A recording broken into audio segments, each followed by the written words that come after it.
Welcome! In this episode, we're offering you a review of a product that we purchased 2 months ago. The product being a Karls RV fan kit. And Karls Kool RV has given us one of their product kits to give away. So don't throw your fridge away yet.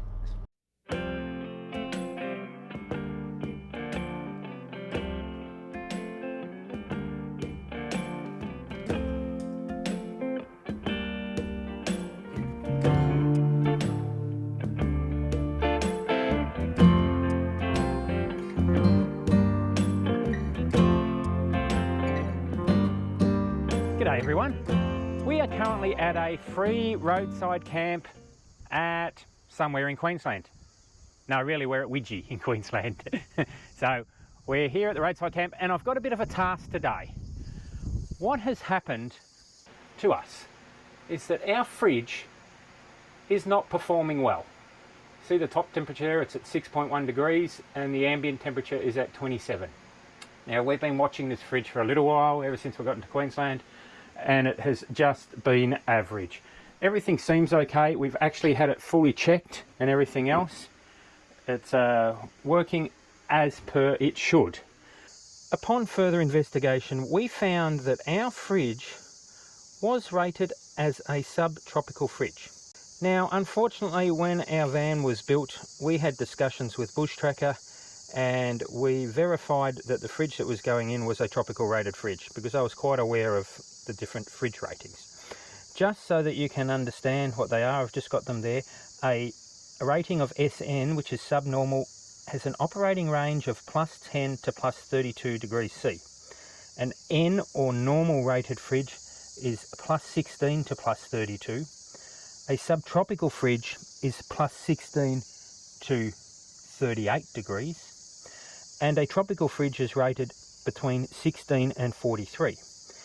The reason they have the lower rating or the minimum temperature is because sometimes the fridges have difficulty operating below that. In other words, they might not cycle normally, they might not defrost and so on.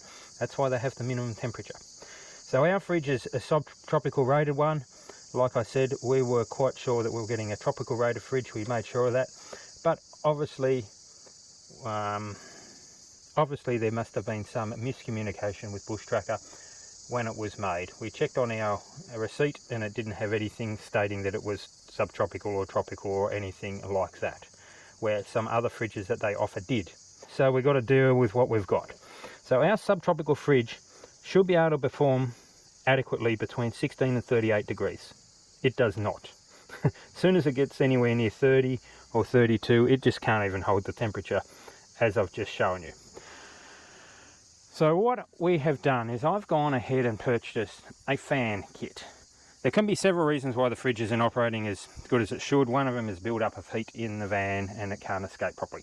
So I've purchased a fan kit to try and help that. This is one that's produced by Karls Kool. Obviously Karl's got to be a good guy because he's got a Karl with a K. And we've gone ahead and bought that. It's also got an internal fan that you put on the inside of the fridge to help distribute the air evenly around the fridge, which will help also with the cooling. So I'm just going to install that today and we'll get back to you and let you know how it goes. Hopefully the theory is that these fans are going to go on the inlet and outlet vents. They simply just go on the back of them, which means it will push air up through the fridge and create more of a draft up the back of the fridge and hopefully help it be more efficient and cool better. So I'm going to install them, one in the top vent, one in the bottom vent. It's got a controller that you can set with the start and stop temperatures for the fans, and also a thermostat that controls it all. Same with the internal one. It's got a thermostat, a controller, and you mount that and you just blow across the back of your fridge cooling unit to help distribute the coolness more evenly. So these just cable tie in the back of the vents like so. Apparently they say that you should space the bottom out 10 millimeters so that you get a good angle and it goes through the louvers on the grill better, and it's more resistant to water. Why they didn't give you a 10mm spacer with the kit, I don't know. So we've had to fish around, and the only thing I could find was beads, beads that actually come off our door hanging that Catherine's made to keep the flies out. So I've pinched a few beads, we're going to stick them on the bottom for the spacer, and hopefully it all goes well. The details of the unit that we've purchased, the cooling unit, will be on our website, along with the tropical ratings that I just went through. So it is a common problem with a lot of vans that they only install non-tropical fridges, because they say things like, well, the customer might only live in Victoria, they don't need the added expense of a tropical fridge. But, you know, I think caravans have got wheels, they should be able to go anywhere in Australia. I think the minimum should be a tropical fridge, that's just my personal opinion.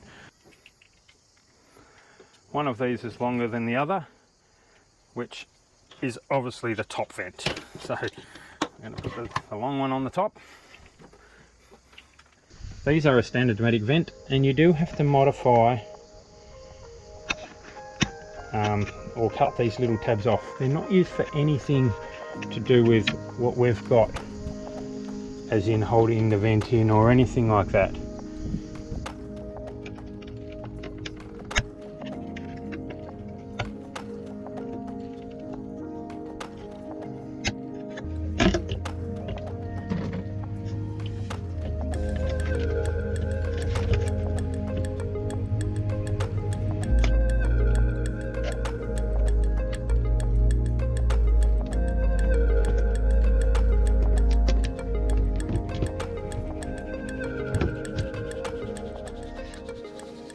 Rightio. So it looks like you've got to go right at the top of the vent, and it says the top vent.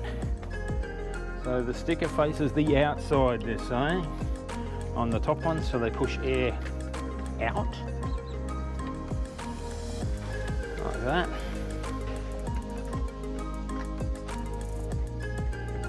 Doesn't really matter, I'll just put them in the middle. So they've said all to do is just stick it on with cable ties. It's a bit not super industrially installed, but never mind, we will see how it goes. We'll add a little bit of weight to the grill. I'm hoping it doesn't affect it too much, especially over the corrugations.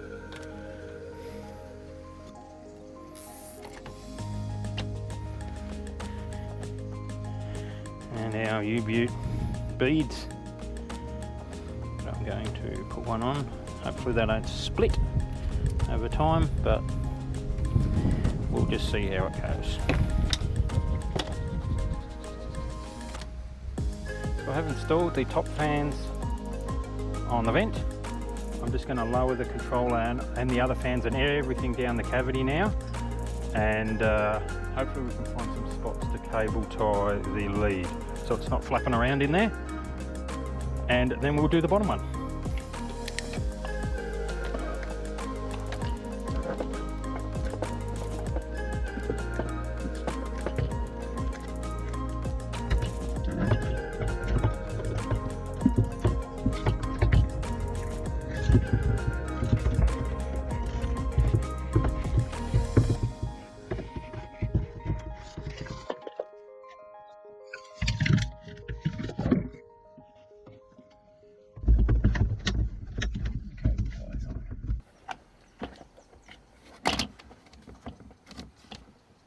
Ooh, it's going to be a tight fit, not thin.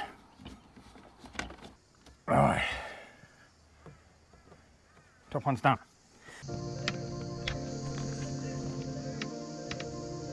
Just going to have to leave that cable hanging down there.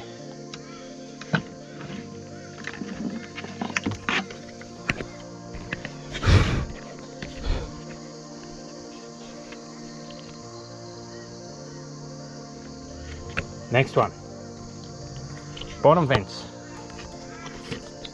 The label must face inwards, so it's sucking air inwards, if you get what I mean.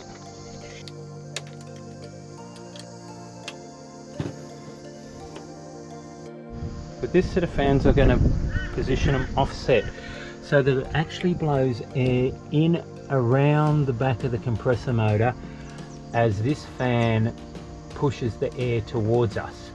So I want to try and help that blow air through the little condenser, and I've checked to make sure it's not dirty or anything, so that's not the reason that it's operating averagely.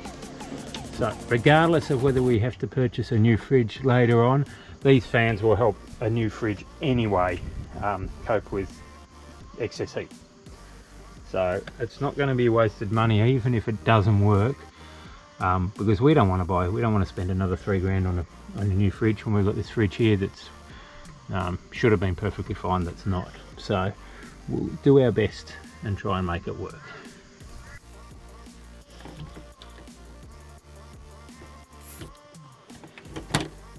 Now there was an option with this kit to have a larger fan that can move more air at the top, but I elected to stay with the smaller fans because the sound, the noise of the fans operating was far less with the smaller ones. Even though the large one had a higher airflow or a higher capacity, I didn't want to have the noise, because this is where we sit.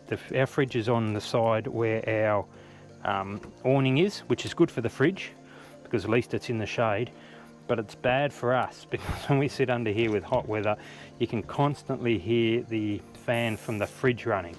So I wanted to try and not add an excessive amount of noise to that because it's already noisy. That's why we went with the smaller fan units on the top, even though we could have had a larger high capacity fan. You can select the kit that you think is best suits your needs. Some only have fans at the bottom, some people only put the fan internally, or we've gone for fans at the bottom and the internal fan and the fans at the top.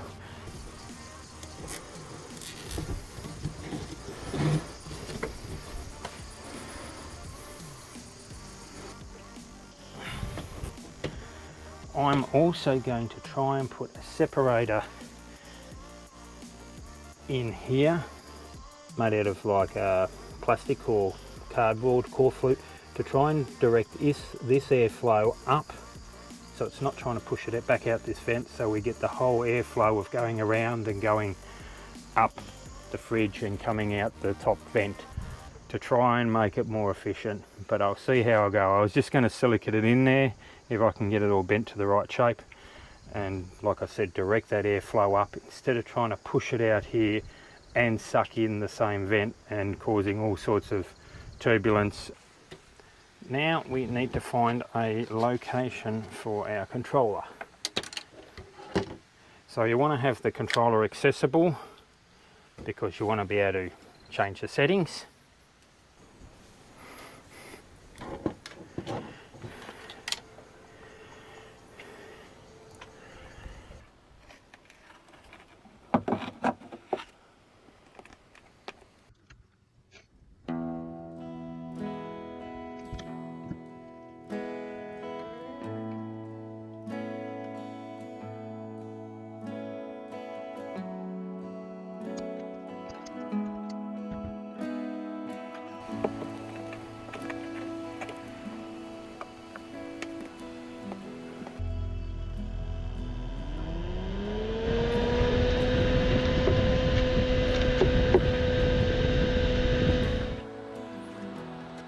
Wow, they're quiet. So with the controller for the fans, you can set the on and off point for the fans. The way it's set there as standard is turns on at 45 degrees. It's currently 30 degrees and it turns off when it reaches 40.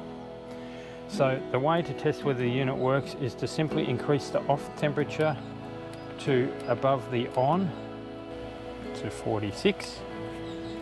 The fans turn on and it's going to blow the air into the compressor, and the top one is working up there and it's sucking the hot air out.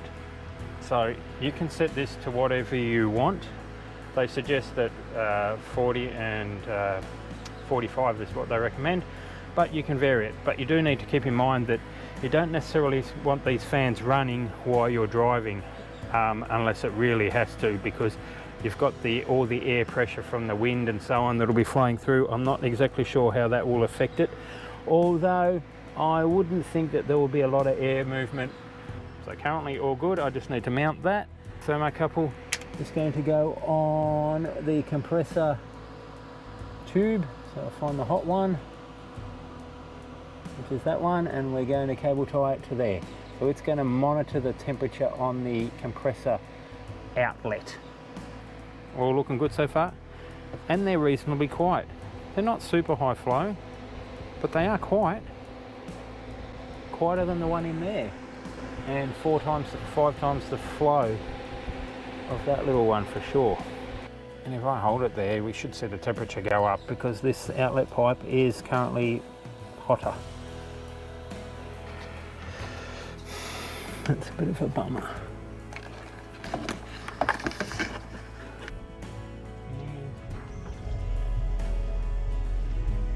Let's see how it goes.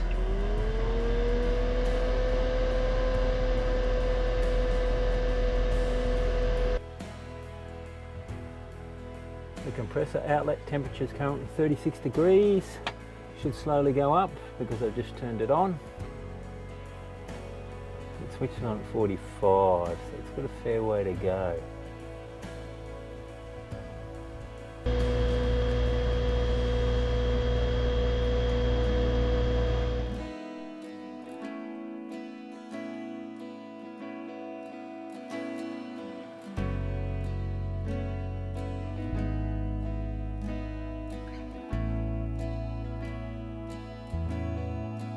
So what I have now done to the fridge, apart from installing the fans on the covers, the fans at the top, I've created a baffle. It guides the air up from the fridge heat exchanger. So what used to happen before was the little fan would try and push air out this way, and it'll also go up the cavity and out the top. But at the same time, the air was trying to suck in through the vent here. So it was sucking in because of natural convection. The little fan was pushing out against it and also going up. So it was all mixed up. So now what I've done is, with these two fans, it'll push it past the compressor motor around the back of it, and that fan will suck it through and push it up, as well as it will also go straight up, because I've got this baffle up to about here, and it'll mix, and the fans at the top will suck it out. So the air movement should be a lot better. But there's only one real test, and we shall see how it goes. I've just got tape holding the controller in place until the silicone dries, and then I've just got to do the one on the inside, which is a bit riskier because I'm going to drill through the fridge, which is a bit of a worry, but we'll see how it goes. Hopefully I don't wreck it. Just a little bit more info on the fans. I've got the fridge controller. It's very hard to see it in there. It's got some red and yellow numbers on it. And what it's saying is that I've currently got it set so that the fans turn on 39 degrees and they turn off at 45 degrees. And the current temperature is 45, and that's of the fridge evaporator pipework that that's attached to. So that should turn off if it goes below 39, but it's a long way from that at the moment. Fans are still running, bottom ones, top ones. They're not too noisy. They're a little bit noisier than it used to be, but the main thing is the fridge temperature, which I'll show you now. So our current fridge temperature is 2.6 degrees, and we measure that inside the fridge. We've got a wireless fridge temperature monitor, which we have sitting in the basket in here. That's measuring that. But if we look at our other temperature display in here, which you can see it there, it's just going up 5.2, 5.3, 5.4. That is we've just got a little thermocouple that measures the temperature here, and that turns this internal fan on and off. So this fan is very, very good. It stops the back unit from completely freezing up when it does that, the unit doesn't switch off, so it can't defrost because it thinks it's never reaching its temperature. So that fan helps push the air around the inside, and it has made such a big difference with cooling food. It's incredible. So I think this is a super product for anybody that's got a fridge that's underperforming in their caravan. So currently inside we're sitting on, oops, I don't know whether you can see that. Currently inside we are sitting on 36 degrees by that temperature there. This one says 33, it's a bit lower, and it is near the fan. So somewhere between those two is the real inside temperature, and the fridge is happily sitting at 2.6 degrees, which is great. Thanks for watching, and don't forget to subscribe. If you want a reminder, hit the bell. And remember, we always love a thumbs up. Well, down to the nitty gritty. For your chance to win a Karls Kool RV fan kit, all you need to do is 1. Head over to their Facebook page, which I'll put a link in our description, and like their page. Then jump onto our Instagram page, and if you're not already following us, follow us and send us a message giving us the answer to this question. What did Karl use as a spacer? The winner will be announced in next week's episode.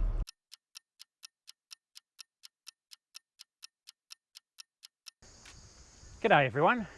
We are currently at a free roadside camp somewhere in Queensland. And it's windy. Ouija. Hey? Ouija. Ouija, is it?